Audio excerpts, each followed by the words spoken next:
استحي على حالك يا زلمه، شو استحي على حالك؟ ارجو دكتور على حالك دكتور استحي على حالك، ارجو ان تحترم. استحي على حالك، انت استحي على حالك، على حالك. كمل دكتور كمل انت تثير الفتنه، تثير الفتنه بين العرب والكرد. انت في حين انك تعرف انه هذا مو صحيح.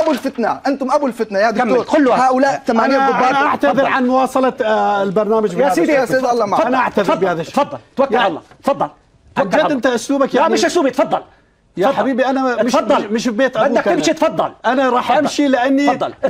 ماني شايف هذا محل يليق بالبقاء فيه. وانت مجرد ضد داعش. تفضل تفضل. يعطيك العافيه. الله لا يعافيك. تفضل. هؤلاء هم يا دكتور مشان نشوف السوريين. هؤلاء هم الذين يتبجحون بالديمقراطيه. هؤلاء هم الذين يقولون نحن نموذج لكل سوريا. غير قادر على سماع اسئله، غير قادر على سماع الراي الاخر. هم اكثر من خدم النظام السوري. السوريون بشار الاسد عندما قامت الثوره السوريون قالوا له لن نتحاور معك، وهؤلاء ذهبوا وتحاوروا معه. قال بشار الاسد للشعب الكردي سوف نمنحكم الجنسيه. خرج الشعب الكردي وقال الجنسيه لا تعني الحريه. وهؤلاء اتوا بقوه السلاح وبقوه السلاح الاسدي وقتلوا الشعب السوري وقتلوا الشعب الكردي واصبحوا ادوات له. الامريكان اجوا الى سوريا وقالوا للسوريين تعالوا سوف نجعل منكم عسكر تحت الطلب لمحاربه داعش واطاله عمر بشار الاسد. السوريون رفضوا وهؤلاء ذهبوا معهم.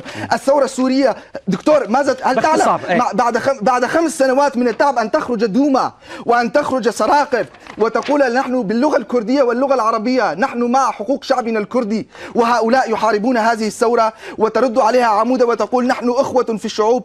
هؤلاء هم ضد كل مكون عربي، هم فاشيون، ضد كل من هو ضد الاسد ومع كل هو مع الاسد. حميدي دهام الهادي معروف بارتزاقه.